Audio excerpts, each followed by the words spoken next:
La conférence de presse du président Pompidou, la 9e depuis le début du septennat, a duré cet après-midi 1 h 40 minutes. Les principaux extraits dans quelques instants. Après 2 ans d'interruption, reprise aujourd'hui des vols spatiaux habités soviétiques, Soyouz 12 a été lancé. 2 cosmonautes soviétiques foncent en ce moment dans l'espace. Discussion cet après-midi au siège de la SNCF rue Saint-Lazare à Paris entre direction et syndicats. À l'ordre du jour, les conditions de travail dans l'entreprise.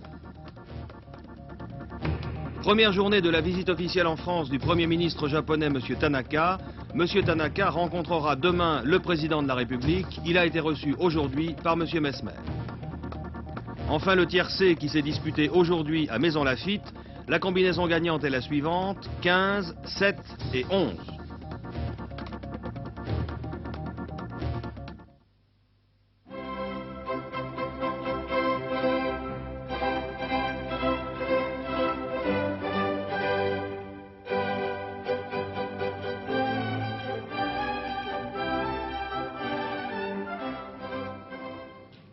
Mesdames, Mesdemoiselles, Messieurs, bonsoir. Ce fut sa plus longue conférence de presse. 1 h 40 durant, M. Georges Pompidou, président de la République, a parlé devant les 389 journalistes invités au Palais de l'Élysée et, à travers eux, à tous les Français et même à l'opinion publique internationale. Vous n'avez peut-être pas pu regarder cet après-midi la retransmission intégrale de cette conférence de presse. Aussi allons-nous maintenant vous en diffuser les plus importants passages. Nul doute que, comme les journalistes, vous attendiez avec le plus d'intérêt ce qui concernait, dans les propos de M. Pompidou, la situation en France et les projets personnels du président de la République. Ces questions n'ont pas été esquivées et les réponses de M. Pompidou ne manqueront pas d'alimenter commentaires et conversations. Mais selon l'usage, M. Pompidou a d'abord salué ses invités et déterminé l'ordre du déroulement de sa conférence de presse. Voici longtemps que nous nous sommes vus et je me félicite de l'occasion que j'ai aujourd'hui de répondre personnellement à vos questions. Car, je l'avoue, bien que de tempérament placide, il m'arrive quelquefois d'être agacé par toutes les sottises que l'on me prête en s'abritant derrière un familier de l'Élysée, quelqu'un qui est proche de l'Élysée, voire quelqu'un de l'entourage de quelqu'un qui est proche de l'Élysée. Eh bien, aujourd'hui, vous êtes à l'Élysée. Et par conséquent, nous allons pouvoir parler directement. Je pense que, comme il est d'usage, cette conférence de presse, il faut un petit peu l'organiser. Les questions de politique étrangère sont évidemment très importantes. En quelques 4 mois, j'ai vu le Premier ministre britannique, le chancelier fédéral, M. Brejnev, le président Nixon, les dirigeants chinois. Je vois demain le Premier ministre japonais, lundi le président de la République italienne. Je crois que dans ce laps de temps, c'est presque un record. C'est dire l'importance des questions qui se posent sur le plan international, c'est dire aussi l'importance du rôle que joue la France. Mais naturellement, votre curiosité ne serait pas satisfaite si je ne traitais pas aussi les autres questions. Problèmes économiques et sociaux intérieurs et problèmes de politique pure. Je vous propose donc de commencer par la politique internationale, de continuer par les problèmes économiques et sociaux intérieurs, la politique internationale étant entendue au sens le plus large du terme, et de terminer par la politique pure qui fait les délices de beaucoup d'entre vous. La première question est alors posée par un journaliste allemand, M. von Kaganek. Elle porte sur les relations franco-allemandes et sur les craintes qu'aurait la France de voir l'Allemagne se détourner de l'Europe. La réponse de M. Pompidou est claire, nette. Il n'y a pas de crise entre la France et l'Allemagne. Il ne doit pas y en avoir car tout serait bouleversé au détriment de la France et au détriment de la République fédérale. C'est ensuite un journaliste du Times, un journal anglais, qui interroge le président sur la politique régionale européenne et sur le fait que la France serait le principal bénéficiaire du marché commun. Il ne s'agit pas de savoir qui profite du marché commun, car pour M. Pompidou, c'est une institution positive pour tout le monde, et il prend pour exemple le marché commun agricole. Il ne faut pas l'avoir oublié que lorsque a été créé le marché commun agricole, en même temps, les 6 pays et la France ont accepté que soient supprimées toutes les barrières douanières en matière industrielle. Or, pour vous donner un chiffre, les échanges de produits manufacturés entre la France et la République fédérale étaient, avant 1958, très légèrement déficitaires. À la suite de la réforme de 1958, de la réforme monétaire, ils étaient même équilibrés. Ils sont à l'heure actuelle à notre détriment de près de 7 milliards de nos francs. 700 milliards d'anciens francs. Cela au profit de la République fédérale, je ne lui en veux pas, je le constate. En ce qui concerne l'agriculture, je puis vous dire que la production agricole française a cru depuis l'instauration du marché commun d'environ 93%. Et que la moyenne au sein de la communauté est de 96%. Et que la Hollande, par exemple, et sa progression est de près de 150%. Je puis vous dire que chaque agriculteur français a, en gros, reçu, à travers le marché commun agricole, depuis maintenant plus de quelques 15 ans, 2000 de nos francs. Et que l'agriculteur néerlandais, lui, a reçu quelque chose comme 10 000 de nos francs. Je puis vous dire qu'à l'hectare, nous sommes, le Luxembourg mis à part, le pays qui a eu le moins de subventions.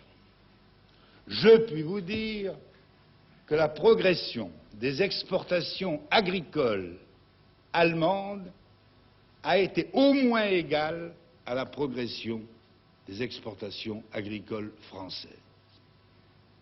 Évidemment, la base de départ n'était pas la même, et donc les quantités ne sont pas les mêmes. Mais ça n'est pas notre faute si les plaines du bassin parisien sont plus aptes que telle autre région européenne à l'agriculture. Pas plus que nous ne reprochons à tout le bassin rhénan et à toute la Ruhr d'être mieux doués pour la grande industrie et le grand commerce international que telles de nos régions françaises. Au total, je ne fais de querelle en ce domaine à personne, et je souhaite qu'on ne nous en fasse pas. Et en particulier, que la Grande-Bretagne, permettez-moi de vous le dire, M. Hargrove, reconnaisse que l'augmentation des prix mondiaux en ce qui concerne les produits alimentaires fait qu'elle s'alimente à meilleur compte au sein de la communauté qu'elle ne serait alimentée sur le marché international. Le véritable profit pour tous, c'est le développement économique et commercial extraordinaire. Il a été inégal, mais il a été partout important. Et par conséquent, je crois que nous pouvons tous nous féliciter du développement de la communauté et que nous n'avons pas à compter sou par sou, n'est-ce pas, comme les Auvergnats ou comme les Écossais, n'est-ce pas, celui qui a le plus gagné ou celui qui a le plus perdu. Nous y avons tous gagné, et c'est bien d'ailleurs pour ça que la Grande-Bretagne et d'autres pays ont voulu y entrer. En réponse à une question de notre confrère Paul Fabra du Monde, le chef de l'État expose ensuite longuement la position de la France sur les questions monétaires internationales. L'expérience prouve, explique M. Pompidou, que la France ne peut pas rester isolée économiquement. Il faut donc aborder les négociations sur la réforme du système monétaire dans un esprit réaliste en tenant compte des points de vue des autres. Quant au futur système monétaire, il devra être à l'abri de la pression de n'importe quel État et surtout, il ne devra encourager ni la spéculation ni l'inflation. Viennent ensuite des questions sur ce que l'on pourrait appeler la politique extérieure de l'Europe, problème de défense, rapport avec les États-Unis et les pays de l'Est. Le jour où il y aura une politique de l'Europe, il y aura forcément un problème de sécurité et donc de défense européenne, dit M. Pompidou, mais ne mettons pas la charrue avant les bœufs. La politique de l'Europe n'est dirigée contre personne. Sur les perspectives du voyage Nixon, le président de la République a rappelé que si le président américain le souhaitait, on était disposé à lui aménager une visite officielle.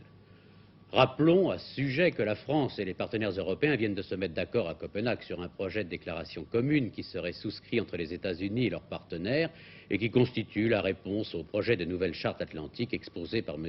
Kissinger en mai dernier. Cela signifie pour le gouvernement français que la balle est actuellement dans le camp américain. Mais revenons à la conférence de presse de M. Pompidou. Sur les rapports entre l'Europe de l'Ouest et l'Europe de l'Est, en réponse à un journaliste des Izvestia, un journal de Moscou, M. Pompidou a déclaré que la politique de détente et d'entente, particulièrement entre la France et l'Union soviétique, doit être poursuivie. Nous savons bien qu'en politique étrangère, les choses peuvent toujours se modifier, mais comme nous sommes convaincus, comme c'était le cas sous le général de Gaulle, que cette détente, cette entente et cette coopération sont l'intérêt de tout le monde. La question suivante touche à la politique étrangère comme à la politique intérieure française, puisqu'il s'agit des expériences nucléaires de la France. Les expériences nucléaires françaises dans le Pacifique ont provoqué cette année davantage de protestations à la fois en France, en Europe et dans le monde. Est-ce que ça ne vous pose pas des problèmes pour l'avenir? Et de toute façon, est-ce qu'il n'y a pas là un manque d'information de la part du gouvernement français?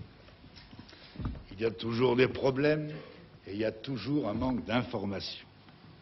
Vous y suppléez tous par l'imagination.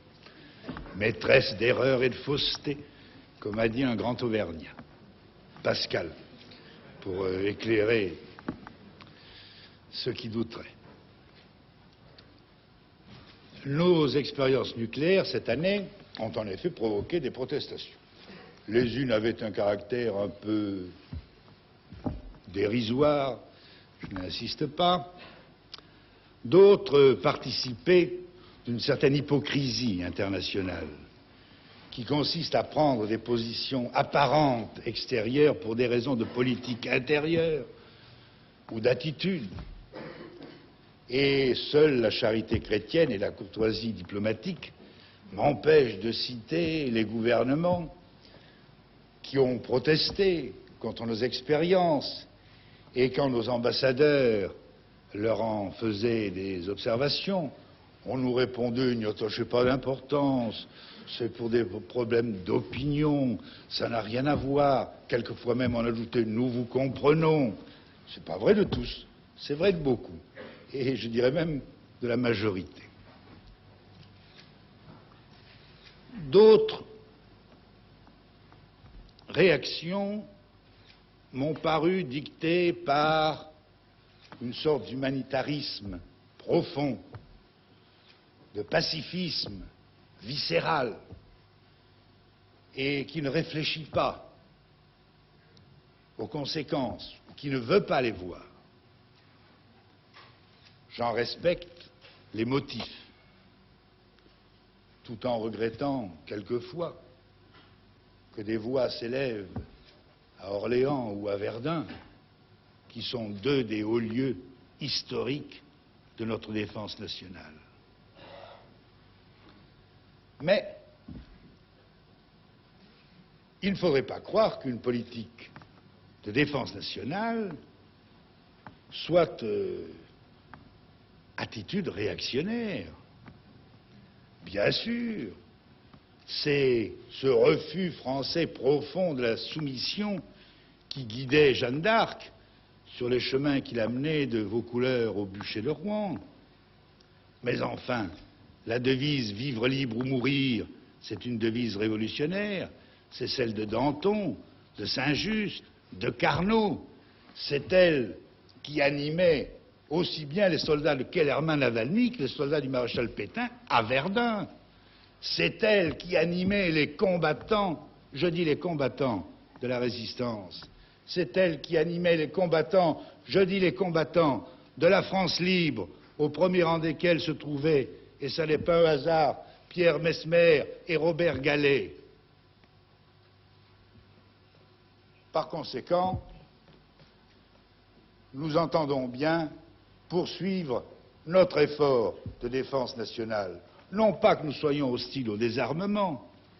Qui donc, plus que la France, a intérêt au désarmement? Nous ne réclamons rien à personne. Nous n'avons de revendications territoriales vis-à-vis de personne. Nos ennemis, dits héréditaires, sont aujourd'hui tous nos amis, nos alliés, nos partenaires. Seulement, il faut que ce désarmement soit un désarmement véritable, simultané, et qu'il n'ait pas pour but simplement de maintenir ceux qui sont armés ou surarmés dans leur état actuel et d'empêcher les autres de s'armer.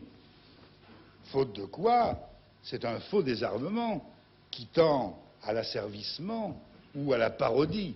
Et on voudra bien excuser la France de ne se prêter ni à l'une ni à l'autre. Dès lors qu'on fait un effort de défense nationale, on est obligé, un pays comme la France est obligé de se doter de l'arme atomique. Pour des raisons techniques d'abord. Nous avons assez souffert, en 14, en 40, d'être toujours en retard d'une arme et d'une guerre.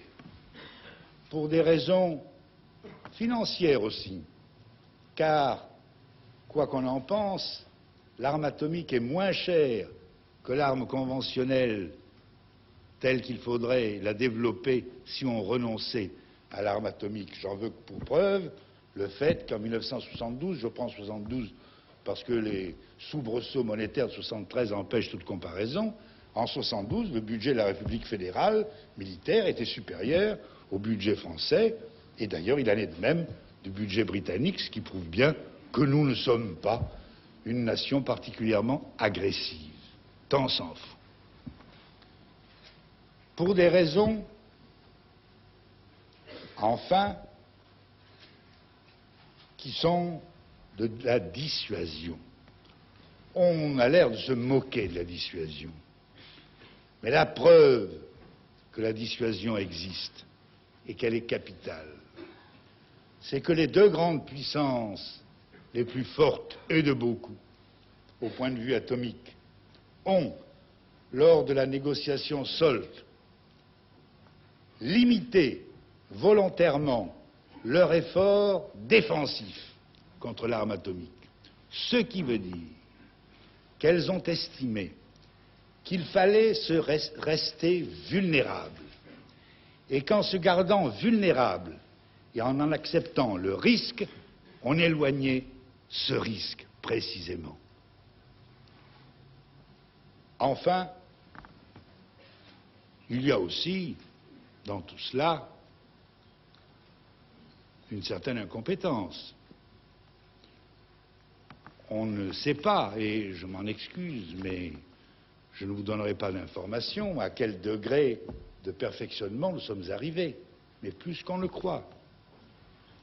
On n'a pas remarqué que nous ne sommes plus, que nous n'allons plus être réduits à nos Mirage 4, mais que nous allons avoir la bombe nucléaire tactique et en même temps les sous-marins lanceurs d'engins qui sont jusqu'à nouvel ordre ce qu'il y a de plus invulnérable et que par conséquent se préparer sa dissuasion par l'arme atomique, c'est se réserver les moyens éventuels d'une réponse flexible et non pas simplement, comme on dit, d'un acte suicidaire. Ce n'est pas notre faute, d'autre part, si nous sommes en retard. Ce n'est pas la faute du général de Gaulle, de ses gouvernements, ni de mes gouvernements. Si la France a, pendant des années et des années, gaspillé un budget militaire qui était alors le tiers du budget général dans des guerres de forme coloniale, laissant la France et l'armée française s'engager dans la désastreuse guerre d'Indochine, ou encore dans le déplorable conflit algérien, ce ne sont pas les gouvernements du général de Gaulle et ce ne sont pas les miens. J'ajoute cependant que ces gouvernements de la 4e République ont, malgré cela, décidé les premiers de nous doter de l'arme nucléaire. Cela a commencé par un décret de M. Mendès France en octobre 1954. Il est vrai qu'il a été remplacé quelques mois plus tard par M. Edgar Faure, qui a déclaré qu'il ne s'intéressait à l'énergie atomique que sous la forme pacifique. Mais je dois à la vérité historique de dire qu'en même temps, à l'intérieur de son gouvernement, un accord était passé qui mettait à la disposition du commissariat à l'énergie atomique 47 milliards de francs de l'époque pour ce qu'on appelait pudiquement des études et recherches, et dont vous voudrez bien deviner ce que cela signifiait quand vous saurez que le ministère de la Défense nationale fournissait et contrôlait 20 de ces milliards. Cette somme a été augmentée et portée, si je me souviens bien, à 60 milliards de l'époque par le ministère Guy Mollet, lequel a d'ailleurs lancé le prototype du Mirage 4. Et c'est enfin le ministère Gaillard qui a le premier, si je puis dire, annoncé la couleur, comme on dit, en augmentant encore cette somme et en disant clairement, cette fois, qu'il s'agissait de se doter de l'arme atomique, de procéder à des expériences nucléaires et que la première expérience aurait lieu le plus tôt possible après le printemps 1960. Le général de Gaulle s'est borné à ratifier cette décision et cette chronologie. Qu'on ne me fasse pas dire que les gouvernements de la 4e République, avec leur instabilité, auraient été en mesure de résister aux pressions de tous ordres. Je ne le crois absolument pas. Mais le général de Gaulle, lui, a repris l'effort, l'a mené à bien, et je le poursuivrai, et mes gouvernements, et mon gouvernement le poursuivra. Et je dis tout de suite que nos expériences, quelles qu'elles soient, aériennes ou souterraines, seront faites de telle manière et dans des conditions de sécurité telles qu'elles ne présenteront de risque pour personne, ni direct ni indirect. Et tous les rapports officiels, d'ailleurs, jusqu'à nouvel ordre, le démontrent. Et vous me donnez l'occasion, Monsieur Maffert, de remercier publiquement nos savants, nos ingénieurs et nos militaires de l'effort qu'ils font dans tous les domaines, et en particulier pour doter la France de ce qui est pour elle la meilleure garantie de sa stabilité, de sa paix et de sa tranquillité en Europe, et j'ajoute de la tranquillité de l'Europe, même si, bien entendu, nous ne surestimons pas notre capacité vis-à-vis de certains autres. C'est le tour ensuite de notre confrère Jean-Michel Royer de Radio Monte-Carlo. Il rappelle les récentes affaires concernant les travailleurs immigrés et évoque l'intention du gouvernement algérien de stopper l'émigration de ses ressortissants vers la France. Il demande au chef de l'État ses propres réactions devant cette intention et des précisions sur la politique qu'il entend mener pour lutter contre le racisme et pour améliorer le sort en France des travailleurs immigrés. Voici la réponse de M. Pompidou.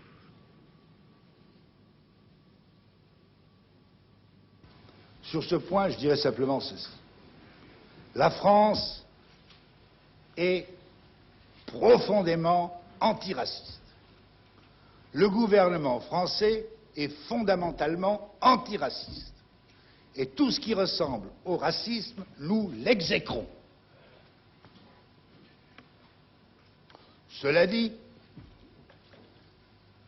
il y a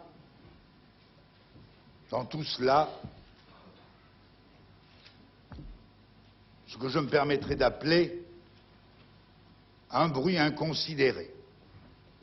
Si l'on fait la liste des attentats entre Algériens et Européens, dans les deux sens d'ailleurs, si l'on fait la liste de ceux où on n'a pas trouvé les coupables et de ceux où on les a trouvés et traduits en justice, on s'aperçoit qu'il y a finalement bien peu d'actes qui puissent être suspectés, même indirectement, de réactions racistes. Il n'en est pas moins vrai que nous trouvons, dans la situation où nous nous trouvons et devant l'aggravation qui est créée par ce qu'on dit même, car parler des choses, c'est les créer, nous sommes obligés de chercher des solutions. Et il faut bien voir qu'il y a un problème. Je l'ai d'ailleurs dit à M. Bouteflika quand je l'ai reçu, et à l'ambassadeur d'Algérie quand je l'ai reçu. Ce problème, c'est le fait que les Nord-Africains, et particulièrement les Algériens, sont concentrés dans quelques agglomérations. Marseille et sa banlieue, la banlieue lyonnaise, la banlieue et Paris. Il y a là des concentrations énormes. Dans telle localité de la banlieue lyonnaise, les étrangers de toute espèce sont en majorité. Il va de soi qu'à partir de ce moment-là, lorsque deux communautés se trouvent vivre mélangées, avec des habitudes, des convictions, des modes de vie absolument différents, il se crée des conflits. Il est déjà très difficile de vivre en paix avec ses voisins, à plus forte raison lorsque ses voisins ont des habitudes absolument différentes des vôtres. Et par conséquent, on a tendance à penser que la solution, c'est le problème du logement. Nous avons commencé un effort pour les foyers. Nous sommes décidés à le poursuivre. Mais je vois bien aussi le danger qu'il y a à finir par mettre à part ces immigrés, ces Nord-Africains, et à aboutir en quelque sorte à une formule d'apartheid, sous prétexte de rétablir le calme. Ce n'est pas cela que nous voulons non plus. Je crois donc que la seule solution, c'est un contrôle commun et réel de l'immigration, et c'est d'autre part un effort français du gouvernement, du patronat, pour la répartition des immigrés sur le territoire national, pour qu'ils ne soient pas obligatoirement concentrés sur les mêmes points, voués aux mêmes tâches, pour qu'on réhabilite certaines tâches manuelles ou difficiles dont les Français ne veulent pas et qui pourtant sont parfaitement honorables, de façon à ce que, progressivement, nous soyons en mesure de garder nos 3,5 millions d'étrangers immigrés et nos 700 ou 800 000 Algériens sans qu'il y ait des problèmes qui puissent s'apparenter au racisme, si peu que ce soit.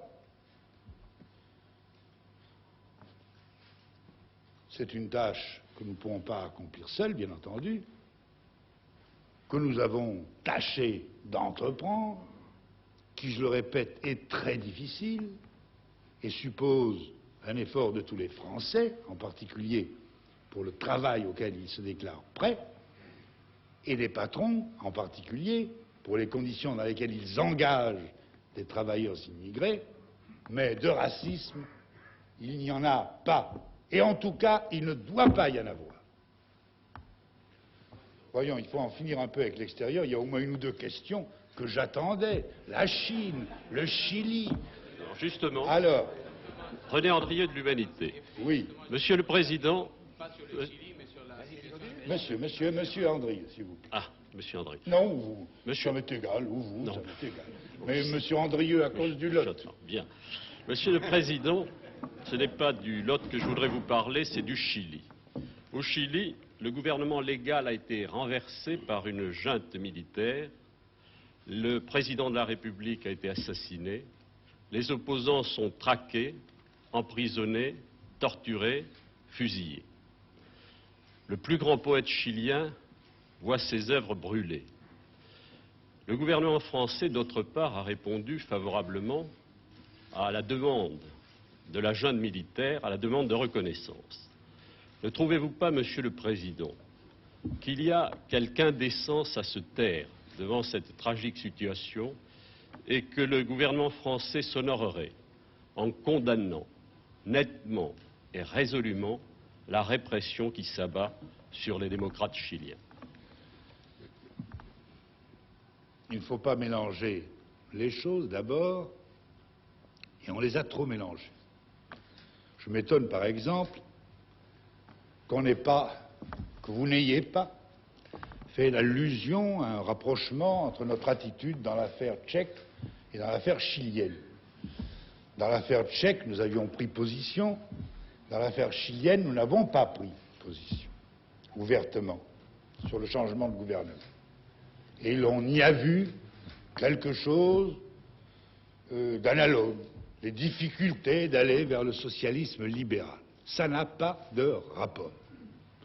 Dans un premier cas, la Tchécoslovaquie, d'abord on ne sait pas exactement ce qui se serait passé, et ensuite c'est évidemment une intervention extérieure qui a arrêté l'expérience. C'était donc une affaire internationale et la France ne pouvait pas ne pas prendre position. Dans le cas du Chili, c'est une affaire intérieure et par conséquent nous trouvons d'autres problèmes. Et d'abord celui de la reconnaissance, dites-vous. Il n'y a pas de reconnaissance. Je m'obstine à dire, après d'autres, que la France ne reconnaît pas les gouvernements. Elle a des relations avec des États. Naturellement, quand il apparaît un État nouveau, elle est bien obligée de le reconnaître. Mais les États avec lesquels elle a des relations, elle peut les rompre, elle n'a pas, en tout cas, à reconnaître un gouvernement. Nous ne reconnaissons pas le gouvernement chilien. Nous avons des relations avec le Chili, comme nous avions des relations avec le Chili de M. Frei, excellente, avec le Chili de M. Allende, excellente. Nous avons et nous continuons d'avoir des relations avec le Chili tel qu'il est ou tel qu'il sera. Il n'en est pas moins vrai que certains aspects des événements chiliens nous touchent, dans la mesure où il apparaît que des vies humaines sont sacrifiées, et tout d'abord celle du président Allende. Il y a eu dans ces derniers mois ou ces dernières années des endroits où on a tué beaucoup plus de gens encore. Il en a moins parlé. Je ne sais pas pourquoi. Mais enfin, c'est un fait. Et cela, nous le regrettons profondément.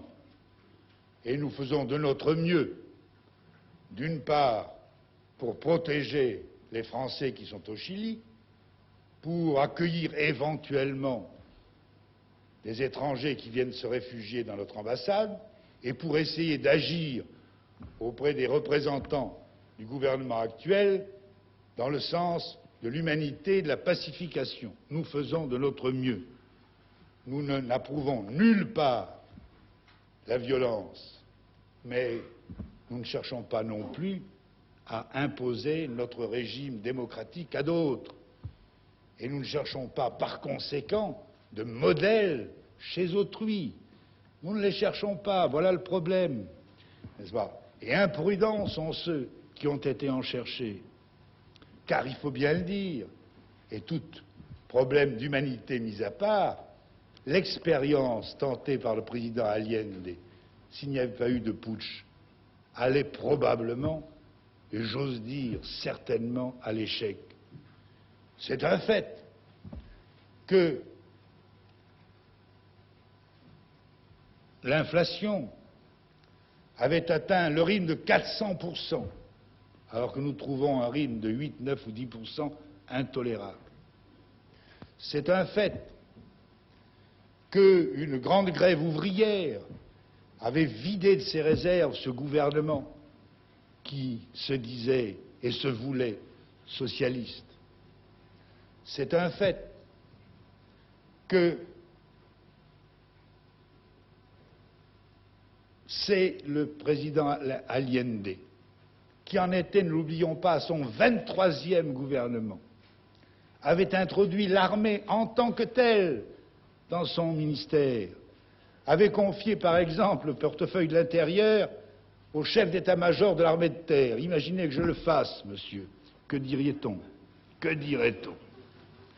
À partir du moment où on introduit l'armée, où on s'appuie sur elle de cette manière, on prend des risques, et des risques terribles. Cela n'enlève rien, je le répète, à l'émotion que nous pouvons avoir devant certains actes ou certains événements. Ce qui me chagrine, ce n'est pas qu'on brûle les œuvres de Pablo Neruda elles survivront.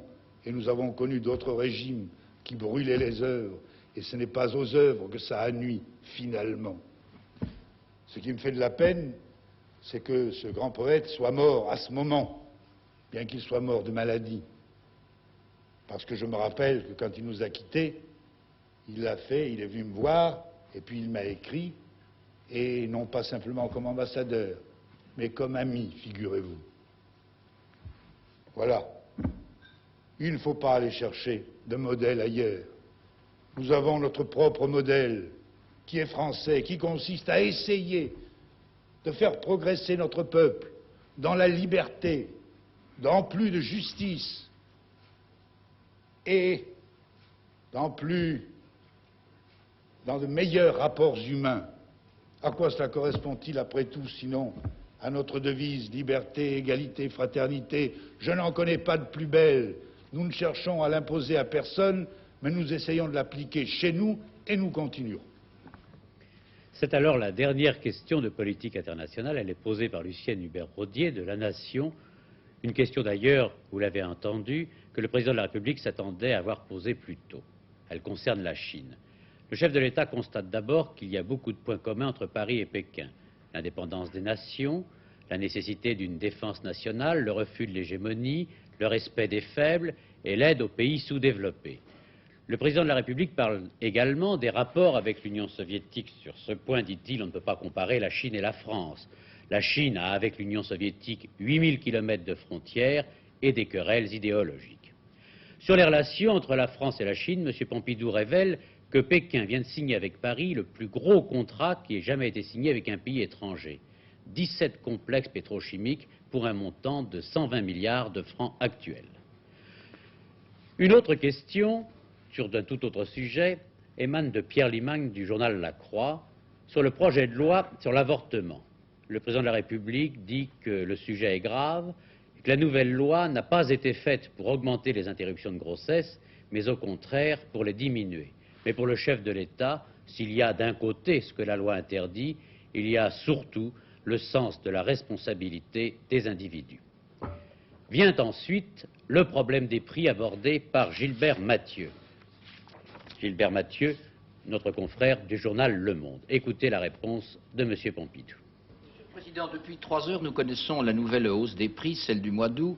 Elle confirme ce qu'on craignait, c'est-à-dire que depuis 5 mois, depuis qu'a cessé l'effet modérateur de l'allègement de TVA qui va maintenant disparaître complètement, la France connaît un rythme de hausse des prix proche de 10% par an, qui la situe parmi les pays ayant les plus fortes hausses, Italie exceptée, je crois. Est-ce que vous pensez... Japon, 11%. Est-ce que vous pensez... Je parlais des pays européens. Est-ce que vous pensez que la politique française n'a pas été un peu tardive ou un peu molle en matière de lutte anti-inflationniste, eu égard à ce qu'ont fait nos voisins étrangers?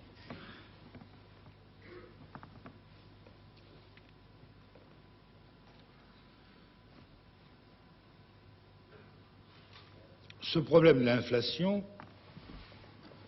je dois le dire, est un problème extrêmement grave. Au moins à 2 reprises, j'ai cru que nous avions passé le cap et que nous amorcions une baisse. Et à chaque fois, je l'avoue, je me suis trompé. Il paraît qu'il ne faut jamais reconnaître qu'on s'est trompé en politique. Je me suis trompé. On vient de publier l'indice des prix. Je pourrais dire c'était 0,9 en mai, 0,8 en juin et juillet, 0,7 en août. Donc vous voyez bien, je ne le dirai pas. Je ne le dirai pas parce que le mois d'août est toujours un mois de moindre hausse, parce que septembre et octobre sont toujours des mois de hausse plus lourde, de même d'ailleurs qu'en principe, novembre et décembre sont meilleurs, nous verrons bien. Quoi qu'il en soit, nous avons atteint un rythme d'inflation qui est préoccupant. Il est préoccupant pour nous-mêmes et vis-à-vis des autres. N'exagérez pas la situation d'autrui. Certes, l'Allemagne a réalisé sur ce point, ou a obtenu sur ce point des résultats supérieurs aux nôtres, mais elle, mise à part, et peut-être maintenant la Hollande depuis peu, ou la Belgique, il n'y a pas beaucoup de leçons à prendre à l'étranger, n'est-ce pas? On ne peut pas parler de l'Italie ou de la Grande-Bretagne, ne serait-ce qu'à cause de flottement des monnaies. Quand je préparais cette conférence de presse, je lisais que les États-Unis avaient arrêté l'inflation, et puis je viens d'apprendre que les prix de détail ont augmenté en août de 1,8%. N'est-ce pas, aux États-Unis, ça ne veut pas dire qu'ils vont repartir, je n'en sais rien, mais je suis bien obligé de constater que si en France j'avais un mois d'août de 1,8% d'augmentation des prix de détail, que ne dirait-on pas?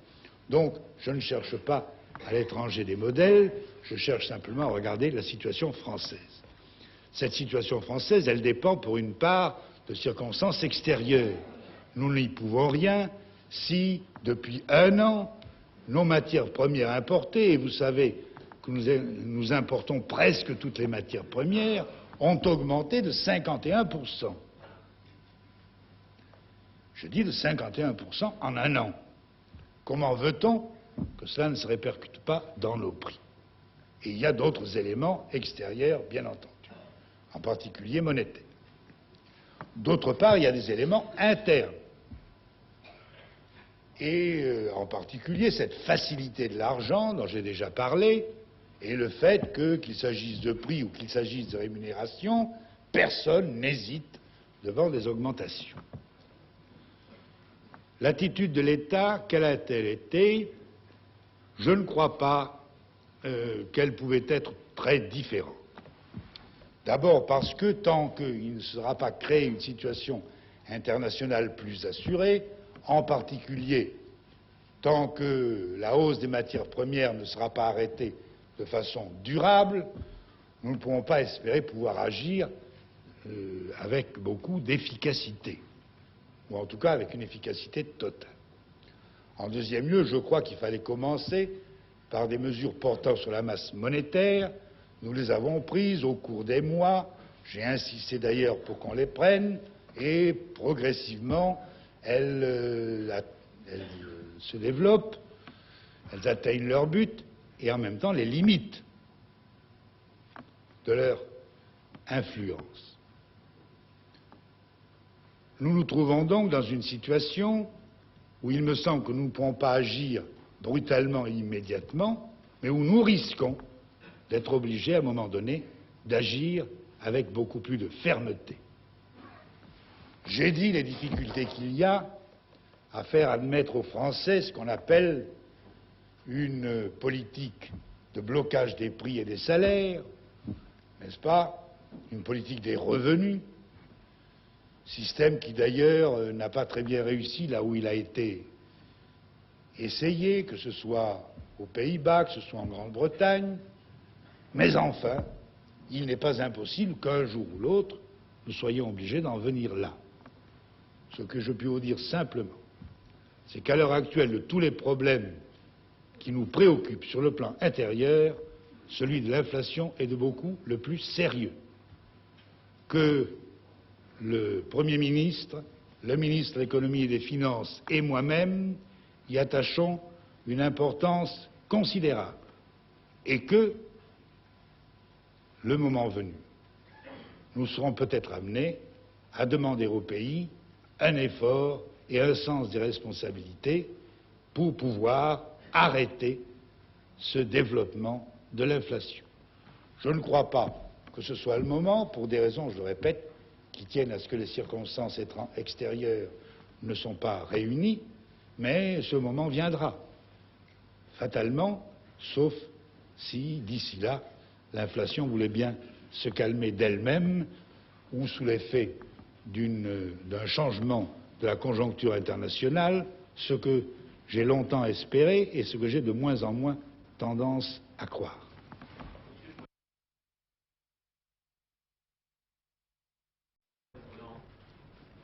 Dans le bail Europe numéro 1, les Français ont vécu cet été peu ou prou à leur lip. Je crois que vous regardez votre montre et je voudrais vous demander quelles leçons vous tirez de ce conflit qui a été très long et qui dure. Oui.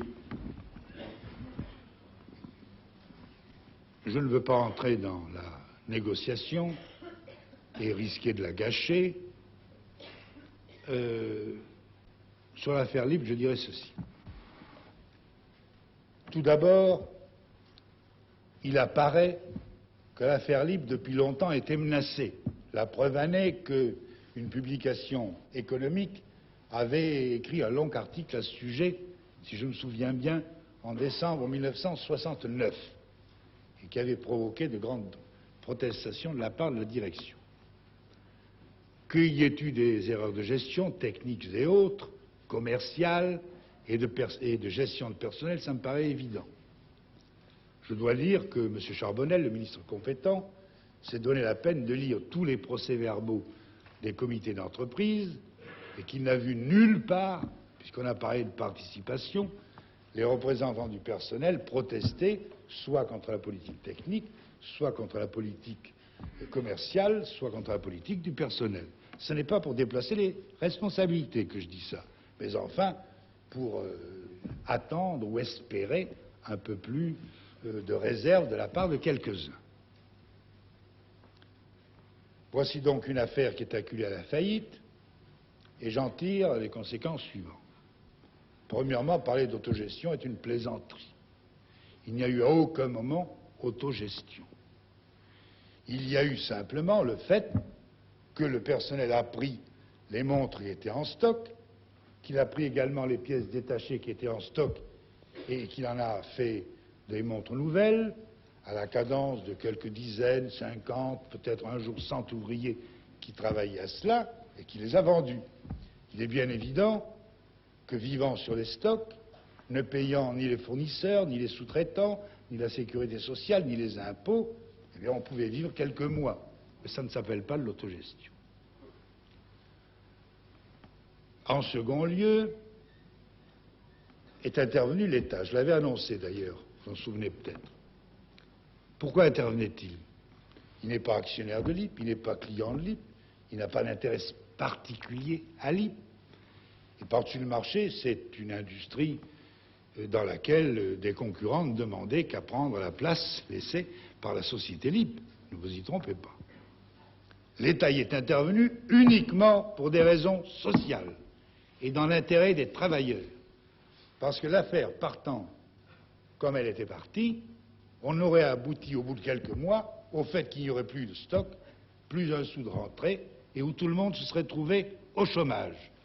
Il a donc voulu essayer de sauver cette affaire, il a voulu essayer de la sauver d'un point de vue social, et uniquement pour des raisons sociales. Il faut le dire et l'affirmer.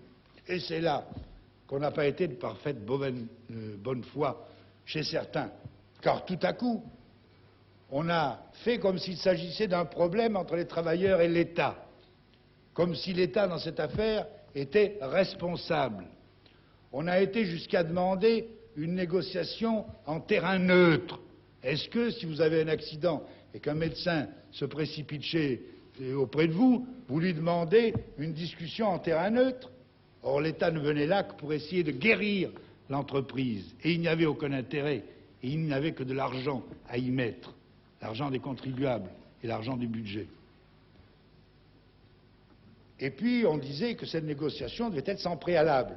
Moyennant quoi, on disait qu'elle devait être sur la base des revendications que l'on syndicales, revendications qui étaient purement et simplement le maintien du statu quo. De ce statu quo qui avait conduit l'entreprise, entre autres raisons, à la faillite.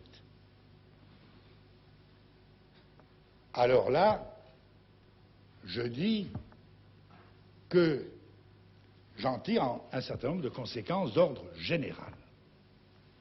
La première, c'est que l'État ne peut pas se payer le luxe d'être et de devenir l'actionnaire permanent des sociétés petites et moyennes en difficulté et de faire payer par les Français des déficits sans cesse croissants.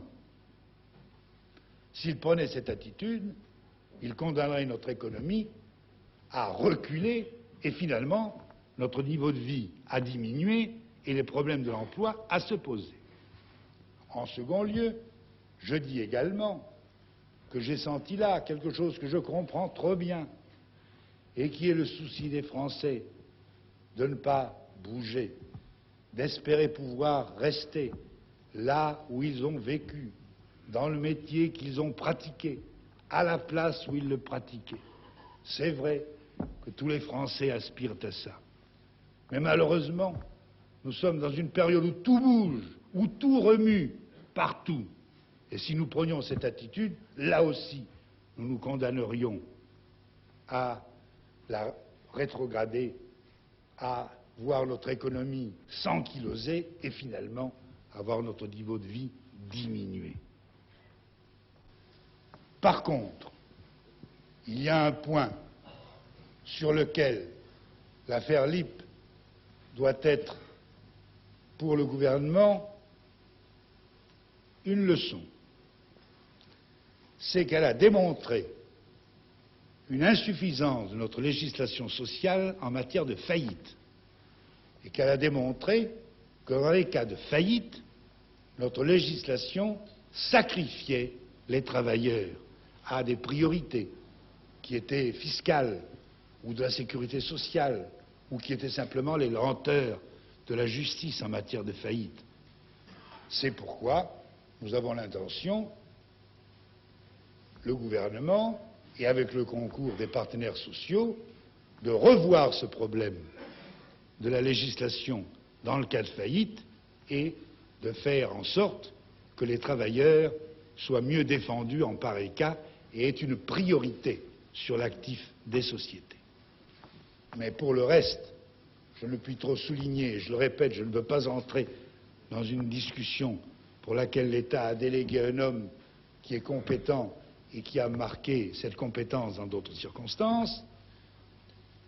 Nous devons souligner vis-à-vis du pays que nous sommes dans une période où tout remue, que le rôle de l'État, c'est de faire que ce remue-ménage soit le moins nuisible possible, le moins pénible possible, en particulier aux pauvres, en particulier aux travailleurs, mais que nous ne pouvons pas refuser d'aller de l'avant sous peine de réduire notre niveau de vie et de compromettre l'emploi. Il faut en avoir conscience. Notre confrère Jean Ferniaud de RTL rappelle ensuite la décision gouvernementale de mettre fin à l'emprunt Pinay qui était exempt de droit de succession. Les petits et moyens porteurs ne seront pas lésés, explique en substance le chef de l'État, puisqu'en même temps la décision a été prise d'exonérer d'impôts une part plus importante des successions. Et pour aborder les problèmes purement politiques, la question sur la réduction de la durée du mandat présidentiel est posée. Visiblement, là encore, le président de la République l'attendait. Henri Pajot de France Inter. Le 16 octobre, l'Assemblée va étudier le texte tendant à ramener de 7 à 5 ans le mandat présidentiel. Bon. Il semble que tout le monde ne perçoive pas l'importance politique de ce changement.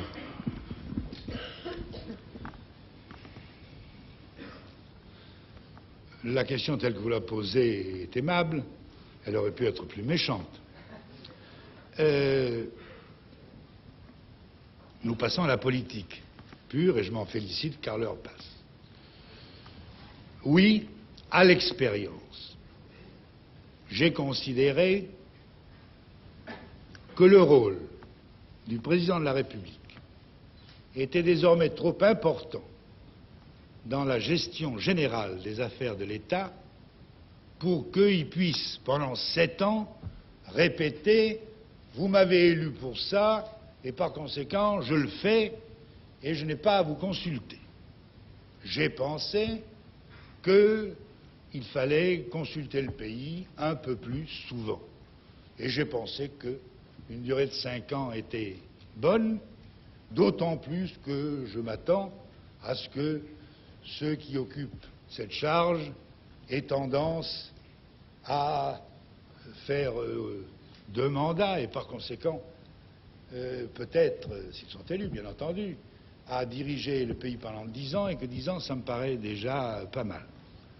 Cela dit, c'est beaucoup déjà, mais je puis vous assurer qu'en ce qui me concerne, je mettrai, tant qu'il le faudra, mes efforts et ce que j'ai de capacité au service de la France à la fois pour essayer de maintenir sa dignité extérieure et son rôle extérieur, et pour essayer de la guider à l'intérieur sur la voie du progrès, dans la liberté et dans la sécurité. Voilà pour vous faire réfléchir, monsieur. Le Parlement va donc être saisi du projet de réforme constitutionnelle dont nous venons de parler. Si le Congrès de Versailles ne réunissait pas les 3/5 des voix requises par la Constitution, pensez-vous soumettre le projet à référendum? Eh bien, nous verrons. Nous verrons. Monsieur le Président, c'est ma seule curiosité qui me fait intervenir. Vous dites 5 ans, est-ce que ça vous concerne? Et est-ce que si ça vous concernait, vous vous représenteriez? Monsieur, de toute manière, je vous préviens, parce que ça a été dit, que je n'ai pas l'intention de démissionner et de me représenter. Le projet de loi, d'ailleurs, sera formel et prévoira que c'est à partir de la prochaine élection, mais la prochaine élection, ça sera 1976. Dire que je me représenterai, premièrement, on ne prend pas ce genre de décision 2 ans et demi à l'avance. Deuxièmement, si on le prend, on ne le dit pas, pour des tas de motifs que vous devinez. Mais je le répète, je suis prêt à mettre mes capacités au service du peuple français aussi longtemps qu'il le voudra bien et que je pourrai. Par conséquent, il est possible que je me représente. Et je dois dire que j'y suis incité par le trop-plein que je sens autour de ma succession. Est-ce que le Parlement limite le nombre de mandats successifs d'un président de la République pour l'avenir? Ça se pourrait, je ne le crois pas souhaitable. Je ne le crois pas souhaitable. Je sais bien que c'est vrai maintenant aux États-Unis, mais enfin, si en 1940, le président Roosevelt n'avait pas pu se représenter, est-ce que ce n'eût pas été fâcheux pour les États-Unis et pour toute l'Europe et pour la France en tout cas? Je crois par conséquent qu'il vaut mieux laisser la porte ouverte et que s'il y a des amateurs pour 15 ans, eh bien on verra bien. Ça me paraît beaucoup. Monsieur Vajou. Méchante. Ah. Je vous ai entendu tout à l'heure parler des problèmes de défense, des problèmes monétaires, parler de Roosevelt à l'instant, et j'ai l'impression qu'ici et là, je dis bien ici et là, vos propos étaient, si vous voulez, plus pompidoliens que gaulliens, plus pompidolistes que gaullistes. Est-ce que vous ne craignez pas, finalement, d'indisposer certains milieux gaullistes, qu'ils soient sincères ou qu'ils ne le soient pas? Monsieur Vajou, je regrette que mon nom se prête mal aux adjectifs. Mais enfin, je n'y peux rien. Pour le reste, je vous dirai 3 choses. La première, je l'ai déjà dit, j'ai été pendant 20 ans le collaborateur le plus étroit, le plus proche du général de Gaulle. J'ajoute que pendant les 10 premières années, figurez-vous, je l'ai été avec l'idée profonde en moi que le général de Gaulle ne reviendrait pas au pouvoir, que la 4e République ne ferait pas assez de bêtises pour lui ouvrir la voie. J'ai refusé tout poste parlementaire et on m'en a proposé de très facile. Je ne suis pas entré dans les gouvernements. C'était donc du gaullisme total, personnel et désintéressé. Totalement désintéressé.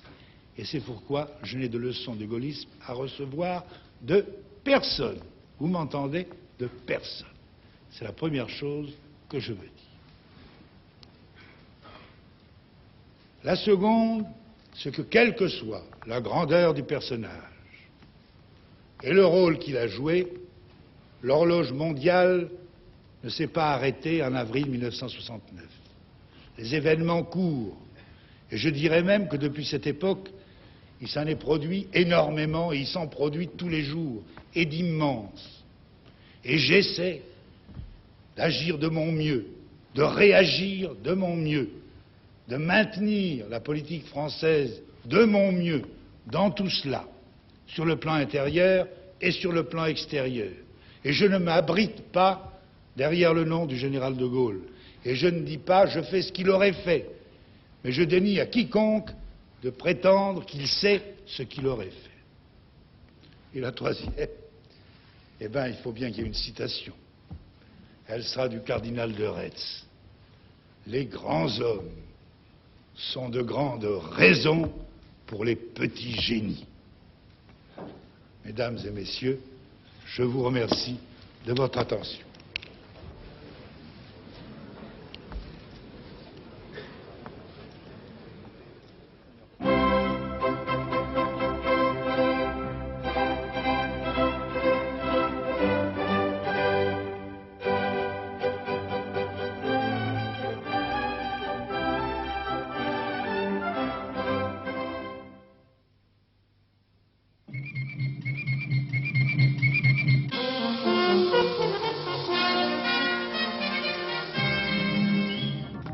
Deux cosmonautes soviétiques foncent en ce moment dans l'espace à bord de Soyouz 12 qui a été lancé cet après-midi. C'est la première expédition soviétique depuis 2 ans. Discussion cet après-midi au siège de la SNCF rue Saint-Lazare entre direction et syndicats. À l'ordre du jour, les conditions de travail. Première journée de la visite officielle en France du Premier ministre japonais M. Tanaka. M. Tanaka rencontrera demain M. Pompidou. Il a été reçu cet après-midi par le Premier ministre. La peine de mort réclamée cet après-midi par l'avocat général au cours du réquisitoire contre Guy Hervé, l'assassin d'un agent motocycliste. La cour d'assises se prononcera demain. Enfin, le tiercé qui s'est disputé aujourd'hui à Maison Lafitte, la combinaison gagnante est la suivante, 15, 7 et 11. On a eu un peu l'impression cet après-midi qu'à l'image de ces anciennes voies ferrées uniques de campagne, la route du ciel n'était praticable que dans un sens à la fois. En effet, coïncidence ou pas, les Russes ont lancé aujourd'hui 2 cosmonautes dans l'espace, 24 heures seulement après le retour de l'équipage du Skylab américain. Soyouz 12 a été lancé au moment de notre journal de 13 heures, il était 13h18 exactement à Paris. Il y a 2 cosmonautes à bord, ce sont les premiers soviétiques dans l'espace depuis 2 ans, depuis la malheureuse expérience Soyouz 11 qui avait coûté la vie à 3 cosmonautes soviétiques.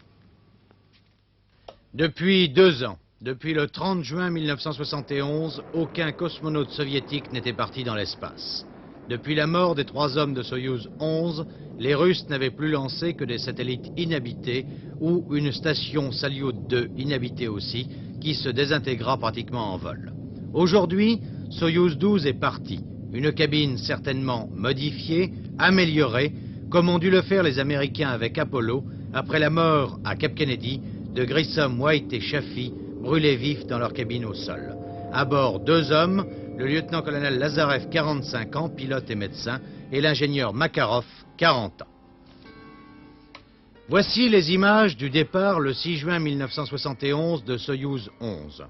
3 hommes qui doivent rejoindre la station orbitale Salyut 1. Ils s'appellent Georgei Dobrovolsky, Vladislas Volkov et Viktor Patsayev. Après un lancement réussi, ils vont amarrer leur Soyouz au laboratoire orbital Salyut 1, prédécesseur de Skylab, et y vivre 24 jours. Mais à leur retour vers la Terre, ils vérifieront mal leur sas de sortie, une fuite d'air se produira, à l'arrivée au sol, les 3 hommes sont morts. Voilà pourquoi aujourd'hui, les spécialistes soviétiques essayent une nouvelle cabine.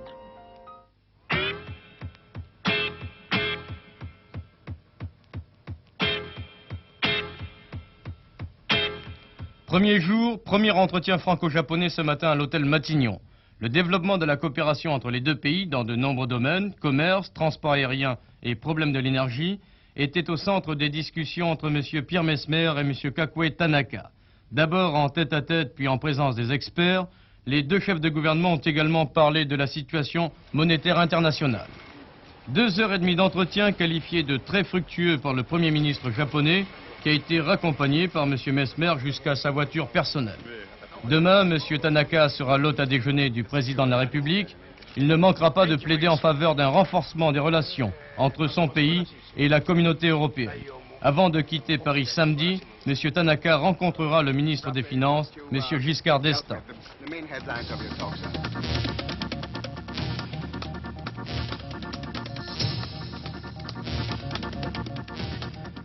États-Unis, affaire Agnew. La Chambre fédérale de mise en accusation a commencé ses débats. Le vice-président des États-Unis est soupçonné de trafic d'influence au profit d'entrepreneurs du Maryland, l'État dont il était gouverneur. Hier, le porte-parole de la Maison-Blanche a déclaré que le président Nixon ne comptait pas intervenir dans cette affaire. Par ailleurs, les rumeurs concernant une éventuelle démission de M. Agnew circulent toujours.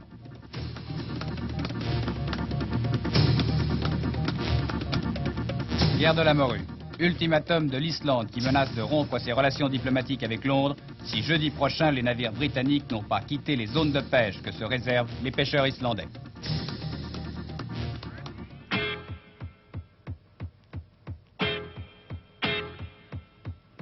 La Chine populaire réclamant son admission au Fonds monétaire international, voilà qui est un élément nouveau et de taille dans la situation monétaire mondiale qui est, c'est le moins que l'on puisse dire, en pleine effervescence.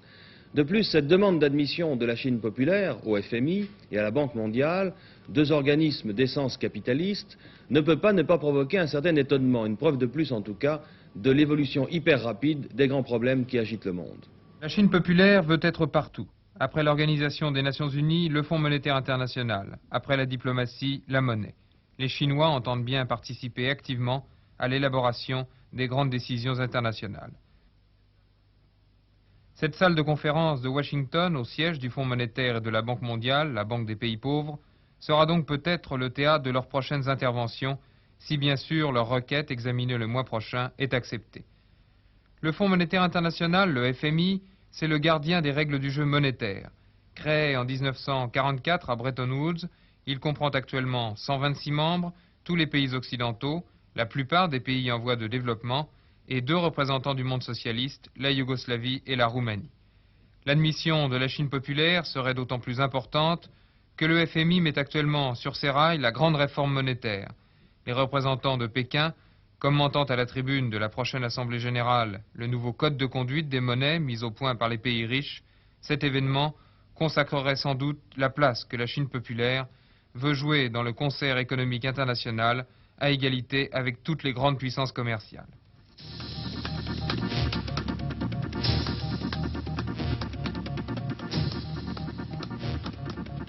Plus 0,7% en août dernier, la hausse des prix continue.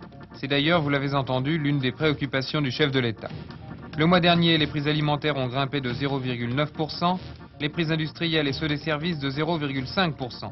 Le coût de la vie a donc augmenté de 7,6% au cours des 12 derniers mois. SNCF, 5 heures de discussion aujourd'hui entre les syndicats et la direction sur les conditions de travail et les réductions d'effectifs, suite des négociations le mois prochain. Demain, grève de 24 heures renouvelable sur les grandes lignes, la banlieue de Saint-Lazare et Paris Invalide, décidée par la CGT et la CFDT. Les syndicats veulent ainsi soutenir le cheminot inculpé d'homicide involontaire à la suite du déraillement du Paris-Rouen.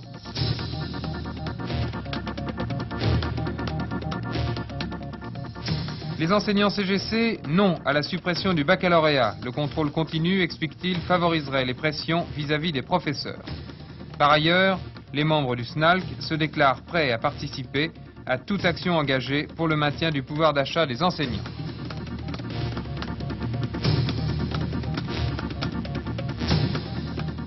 Maurice Genevoix abandonne le secrétariat perpétuel de l'Académie française, un poste qu'il occupait depuis 15 ans.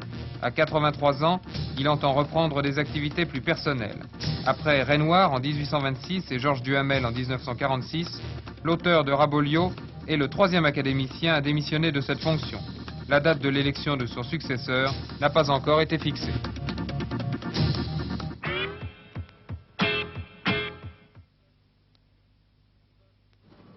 Personne, au fond, n'est partisan de la peine de mort, mais s'il y a des cas où elle se justifie, celui de Guy Hervé en est un. C'est en ces termes que l'avocat général a réclamé cet après-midi aux Assises de Paris la sanction suprême contre le meurtrier de l'agent motocycliste André Biche.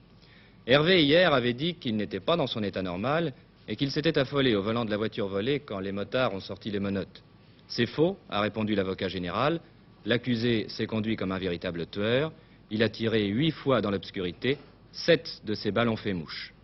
Et s'adressant aux jurés, pensez à l'exemplarité de la peine. Si vous ne voulez pas qu'un autre agent de la force publique tombe demain sous les balles d'un mauvais garçon, rendez un verdict qui retentira dans le milieu. Plus nombreux qu'hier, les policiers en civil présents dans le public n'ont jamais émis le moindre murmure. Ils observent en silence les consignes de calme et de dignité données par leurs syndicats. À la question que tout le monde se pose, pourquoi a-t-il fallu attendre 4 ans pour juger Hervé? Réponse de l'avocat général cet après-midi, il n'était pas pressé, alors pour gagner du temps, il a fait un pourvoi en cassation à propos d'un problème d'expert. Maître Lemaire, le défenseur d'Hervé, n'a pas caché sa désapprobation. Il s'en expliquera demain, avant les délibérations du jury et le verdict. Mais au fait, Lemaire, ce nom vous dit peut-être quelque chose. Il était l'avocat de Bontemps, exécuté en même temps que Buffet, après le drame de la prison de Clairvaux.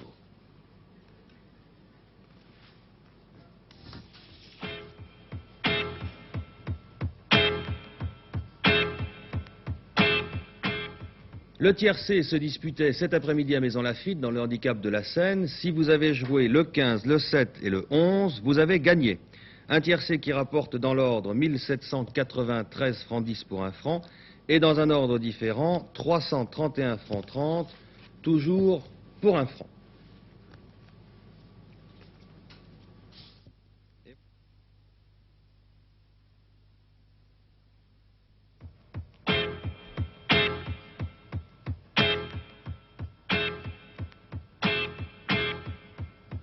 Vous avez pu suivre tout à l'heure avec Michel Péricard les principaux extraits de la conférence de presse qu'a tenue cet après-midi le président de la République.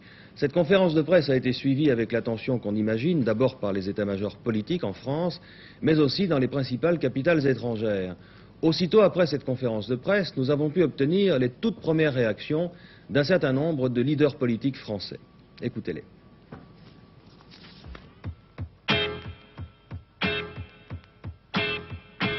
Tous les Français, en regardant le président de la République, auront eu le sentiment d'une très forte présence. La barre est tenue d'une main ferme par un homme qui a une conscience entière et exigeante des dimensions de sa fonction et qui sait pouvoir faire face à ses responsabilités.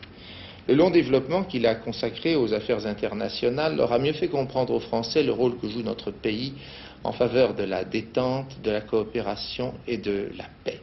Le rappel des exigences de notre défense nationale et qui conduisent au développement de notre force nucléaire, l'énoncé des objectifs que poursuit la France en vue de la création d'un système monétaire qui assure la stabilité tout en préservant l'indépendance des États, enfin le rejet indigné de tout racisme, nous ont particulièrement frappés. Nous avons aussi noté l'intention du président de la République de lutter contre la hausse des prix davantage encore et nous soutiendrons toute action qu'il mènera à cet effet. Et enfin, nous nous félicitons de l'assurance qu'il a donnée, de continuer à mettre tant qu'il le faudra ses capacités au service de la France, la présence à la tête du pays de l'homme qui fut pendant 20 ans, comme il l'a rappelé, le plus proche collaborateur du général de Gaulle, nous donne l'assurance que les orientations majeures de la politique française auxquelles nous tenons seront maintenues.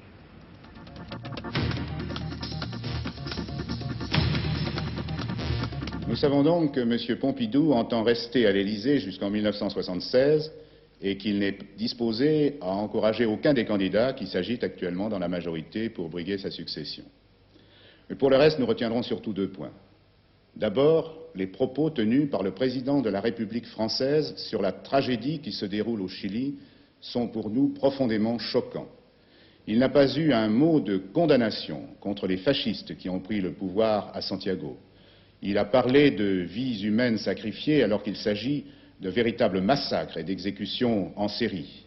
Il prétend ne pas vouloir se mêler des affaires intérieures chiliennes, ce qui ne l'empêche pas de porter un curieux jugement sur ce qu'a été l'action pendant 3 ans du gouvernement Allende. Sur le plan français, en dehors de son analyse très personnelle de l'affaire LIP, M. Pompidou a enfin reconnu la gravité du problème de la hausse des prix en France. Mais il continue à en voir l'origine dans l'environnement international et non dans l'absence d'une réelle politique de lutte contre l'inflation de son gouvernement. Dès aujourd'hui, en tout cas, les Français sont prévenus qu'ils auront à payer la note. Ce n'est pas exactement ce qu'on leur avait dit avant les élections.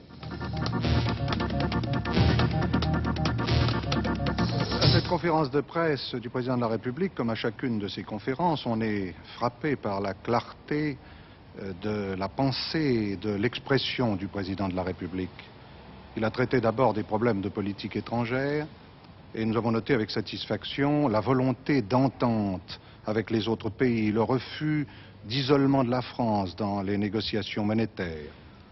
Le président a constaté avec juste raison que l'évolution insuffisante de la communauté au point de vue politique ne favorisait pas une défense européenne. C'est un point auquel nous sommes pourtant très attachés au moment où des pressions s'exercent au Parlement américain pour réduire de moitié la présence des troupes américaines en France.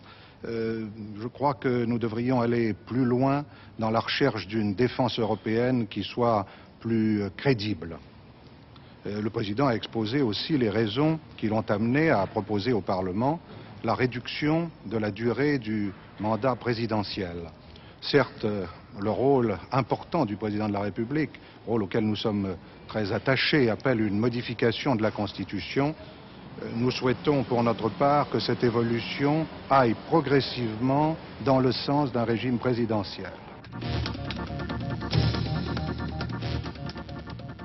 Dans tous les domaines, elle n'a fait qu'apporter confirmation du caractère profondément réactionnaire de la politique actuelle, qui heurte profondément les intérêts de la majorité des Français, réduit notre pays à un rôle international indigne de son passé, de ses traditions et de ses possibilités actuelles. M. Pompidou accumule les réserves et les réticences pour ce qui concerne la détente internationale et il n'a fait aucune proposition de nature à favoriser cette détente. À propos du Chili, il s'est contenté de quelques regrets de pure forme. Non seulement il n'a pas eu un mot pour flétrir sévèrement le massacre de milliers de travailleurs, de démocrates, de patriotes chiliens, mais il a même osé déclarer qu'il y avait moins de morts qu'ailleurs. Sur le plan intérieur, de la situation intérieure, disons que les déclarations du président de la République ne peuvent qu'inquiéter la majorité des Français. Pour faire face à la hausse des prix, le président de la République a en effet évoqué l'application de nouvelles mesures de compression du niveau de vie des masses populaires, en clair, d'un nouveau plan d'austérité. Une conférence de presse excellente et je dirais rassurante, parce qu'un président de la République, très au fait de la situation internationale, très proche aussi des problèmes français, un président de la République profondément démocrate qui explique à son pays les raisons de la politique suivie, les pourquoi, un président humaniste qui a cherché aussi à tirer des principes en expliquant qu'un effort de défense nationale, ce n'est pas un effort réactionnaire, en expliquant la valeur de l'attachement aux libertés, comment on essaye de le traduire non pas par des grandes déclarations, mais par une action efficace. Et puis nous sommes heureux au CDP de voir que le président de la République met l'inflation au premier rang des préoccupations en lançant un appel à la responsabilité, qu'il réaffirme qu'une politique vraiment européenne est un horizon et que les rapports franco-allemands doivent précisément demeurer dans cette ligne d'amitié qui nous permette de construire cette Europe. Il annonce une initiative.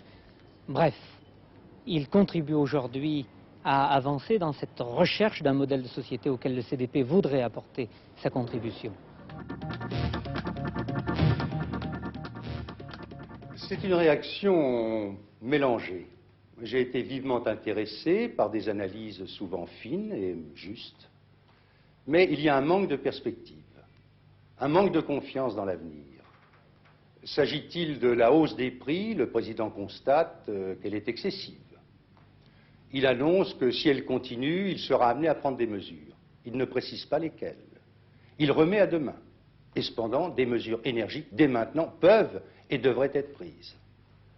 S'agit-il des grands problèmes sociaux que l'affaire LIP en particulier a soulevés? Le président fait une description qui, dans la première partie, me paraît juste, à quelques réserves près, mais il ne parle pas de cogestion. Il se borne à condamner l'autogestion qui, en effet, est impraticable. Il n'y a pas de réforme de l'entreprise. S'agit-il de l'Europe? Il a oublié le sommet européen, les grandes perspectives de réalisation de l'Europe, et il se contente de dire que les choses ne peuvent avancer. Voilà mon sentiment très objectif. manque de volonté pour transformer la société française. Où sont les grandes réformes, les réformes hardies dont parlait le président de la République avant les élections? Je les attends encore. Il faudra attendre sans doute notre édition de 24 heures dernière et peut-être même notre journal de 13 heures demain pour connaître l'essentiel des réactions qu'il va y avoir à l'étranger. Je peux déjà vous donner deux réactions, une qui est arrivée de Londres à l'instant. Il est évident, dit-on à Londres, que la manière dont M. Pompidou a annoncé qu'il aborderait la négociation sur l'aide aux régions défavorisées de la communauté européenne est plutôt bien accueillie. Londres est d'autre part d'accord avec les grandes lignes de la réforme monétaire tracée par M. Pompidou et avec les remarques du président français sur l'avenir politique de l'Europe et notamment de sa défense. Et puis une réaction qui vient d'Alger à propos évidemment des travailleurs immigrés. Le président Pompidou ne semble pas avoir répondu aux préoccupations du gouvernement algérien en ce qui concerne la sécurité de l'émigration algérienne en France. Telle paraît être, dit cette dépêche de l'agence France-Presse, la première réaction à Alger à la suite de la conférence de presse du chef de l'État français. Voilà, ce sont les toutes premières réactions. Il y en aura d'autres probablement dans notre édition de 24 heures dernière. Bonne soirée, merci de votre attention.